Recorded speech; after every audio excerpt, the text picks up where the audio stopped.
that is my fate, then so be it!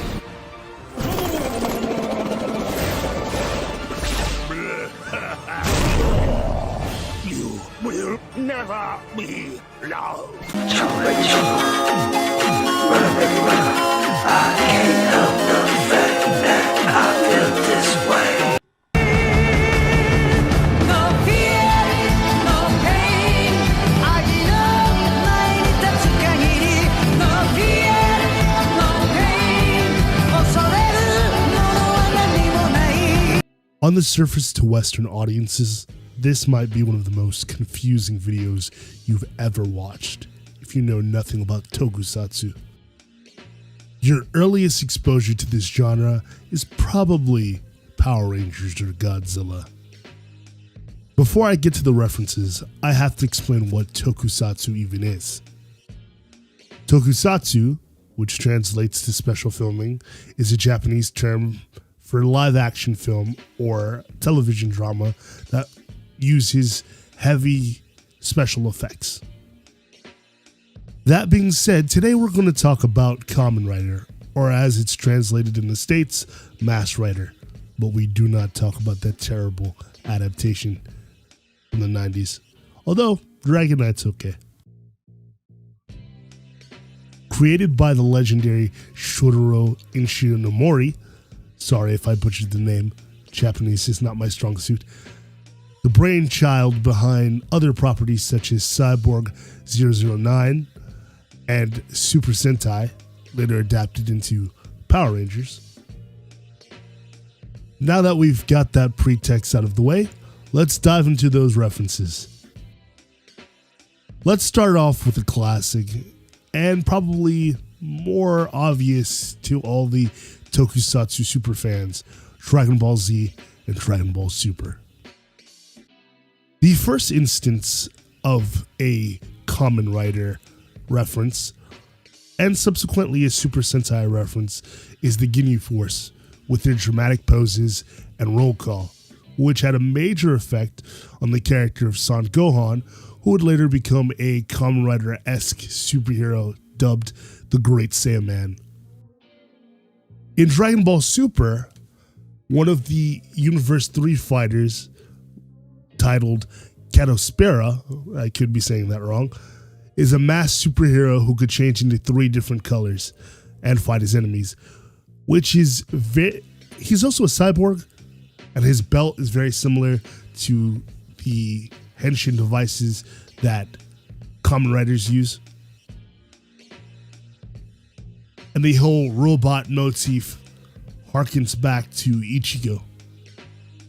In chapter 50 of Akira Toriyama's manga, Dr. Slump, the titular character shows up dressed up as Santa Claus while visiting Arale, who is dressed up just like Kamen Rider Ichigo. She even does a little rider kick. Next, we have a blink and you miss it reference in How I Met Your Mother, where we can see in Barney's bedroom there are statues specifically of Ichigo and V3. In the Disney Channel original TV show Liv and Maddie, one of the lead characters is often seen wearing a Deca driver from Kamen Rider Decade. Moving on to Western animation, we have The Amazing World of Gumball. In it, we see that Rob hijacks the show, and one of the changes is that he makes a Power Rangers-esque TV show called Techno-Powered Teenage Warriors. And one of the main mechas is basically a reference to Kamen Rider Black. In the 2012 version of the TMNT, we can catch Michelangelo performing a secret kata, which is very similar to the movements of Kamen Rider V3.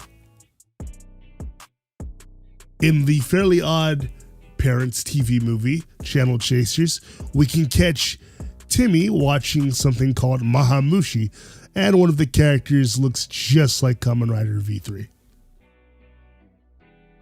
Who else remembers Transformers Energon? Next to Armada, that show was a real bop. One of the human characters, Kicker Jones, utilizes a cool battle suit that looks a lot like a Kamen Rider.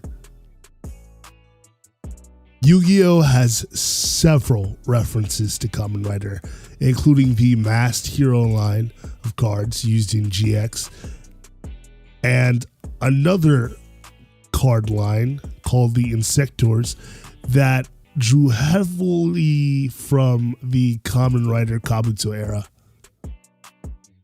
where Jaden uses elemental heroes, which are a reference to Western superheroes. The masked heroes are references to Kamen Rider and Japan. In Digimon, we have characters like Justimon and Stingamon, who heavily look like two sides of Kamen Rider. Stingamon looks more like Kamen Rider Amazon, and Justimon or Justicemon looks more like a traditional Kamen Rider, kind of like Kamen Rider Ichigo from the neck down. In the realm of comic books, however, we have a plethora of references to Kamen Rider. Starting with DC Comics, we have the Batman of Japan, who looks not exactly, but kind of like a Kamen Rider mixed with a Super Sentai. This is highly controversial, but probably accurate. DC's popular hero Blue Beetle is heavily influenced by tokusatsu, with the likes of characters like the Guyver and Kamen Rider. And last but not least, in Marvel, we have Anya Corazon, who has the ability to summon an exoskeleton that looks a lot like Kamen Rider Amazon. But if I missed any references, or you have any references you know of Kamen Rider in other medias, let me know. Comment down in the comment section. Don't forget to like, comment again, and hit that notification bell so you know the next time we upload, and let's have a conversation going on.